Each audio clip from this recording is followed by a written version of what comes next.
Yes माननीय सदन के सामने यह विनियोग विधेयक क्रमांक 3 आया है और इसमें यह व्यवस्था दी गई है कि भारतवर्ष की संचित पूंजी में से 1 अरब और 60 करोड़ रुपए से अधिक धन निकाला जाए और उनको भारतवर्ष की उन सेवाओं पर खर्च किया जाए जो अनुसूची में अंकित हैं।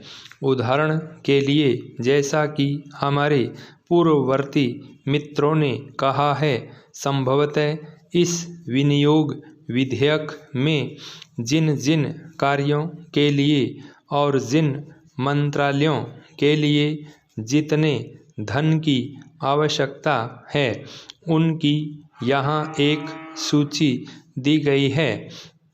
इस वर्ष 1968 को की अपेक्षा जो विशेषता रही है वह यह है कि जब से बजट आया है तब से भारतवर्ष में सारे किसानों के लिए और उन दूसरे मित्रों के लिए जो किसानी करते रहे हैं उनके सामने एक प्रश्न रहा है और वह प्रश्न यह रहा है कि उनकी सरकार और उनके कुछ बोलने वाले जब तक यह बात कहते फिर रहे हैं कि देश में हरित क्रांति आनी चाहिए।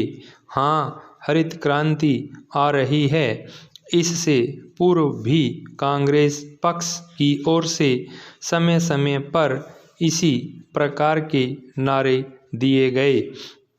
कभी यह भी कहा गया कि आराम हराम है, कभी यह कहा गया कि जय जवान जय किसान और अब तीसरा नारा हरित क्रांति का आया है। हम समझते हैं कि इस नारे में कोई दम नहीं है। इस नारे में इसलिए कोई दम नहीं है क्योंकि यह नारा देखने में बहुत आकर्षक, बहुत सुंदर है, लेकिन इसके पीछे तथ्य बिल्कुल नहीं है।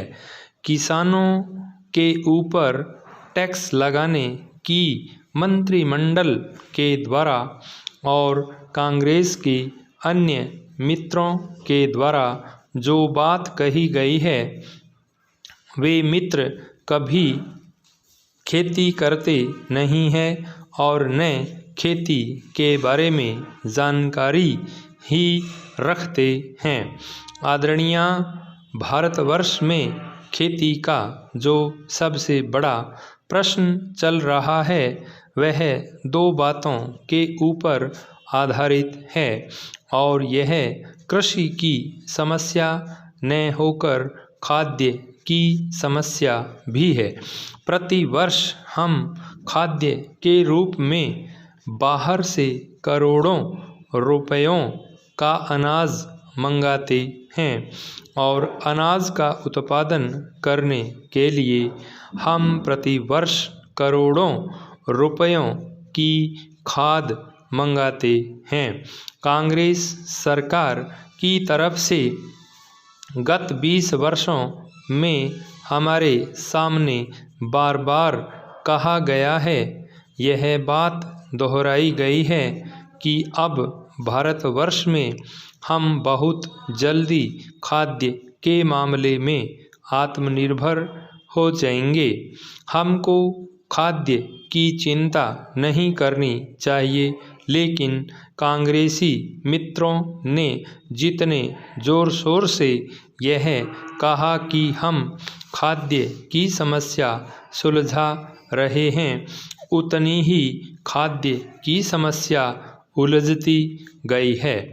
जनसंख्या की जो बात कही जाती है उसके मामले में हम यह निवेदन करते हैं कि एक बार परिवार नियोजन के बारे में और जनसंख्या के बारे में जब सारे संसार में चर्चा चल रही थी तो हमारे योग्य मित्र श्री शीलभद्र याजी को याद रखना चाहिए कि उस समय रूस के पत्र प्रावदा ने आलोचना करते हुए क्या लिखा था।